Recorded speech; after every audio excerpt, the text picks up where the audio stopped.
విడిచిపెడతావు. అయ్యా పంట పండట్లేదయ్యా, పంట పండగానే ప్రార్థన విడిచిపెడతావు. రకరకాలుగా నీ సొంతం కోసం ఆలోచిస్తున్నావు. కానీ దేవుడి నీ కొరకు సిద్ధపరిచిన పరలోకం గురించి ఎప్పుడైనా నువ్వు ఆలోచించావా? దాని కొరకు ఎప్పుడైనా మట్టుగా బతికారా మీరు?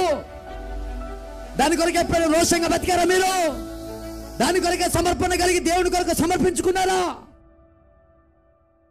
నిన్నటి దాకా వ్యభిచారం చేసినోడు, నిన్నటి దాకా త్రాగి రోడ్ల మీద పడ్డాడు, నిన్నటి దాకా పనికిరాడు వీడు అన్నాడు, యేసుక్రీస్తు దేవుడని అంగీకరించి ఈ పరిశుద్ధ గ్రంథాన్ని పట్టుకొని పాపులను పరిశుద్ధులుగా మార్చడానికి బయటికి వెళ్ళిన వారిని చిన్న చూపు చూస్తున్నప్పుడు బాధపడకండి. దావీదులాగా ఆరాధన చేయడం ప్రారంభించండి. ఎవరు ఏమన్నా, ఎవరు అడ్డొచ్చినా ఈ భారతదేశాన్ని యేసయ్యకు సొంతం చేయబోతున్నా. అపవాది ఏ రూపములో ఎన్ని రకాల బాధలు కలుగు చేసింది అవన్నీ కరిగించడానికి దేవుడు సమర్థుడు.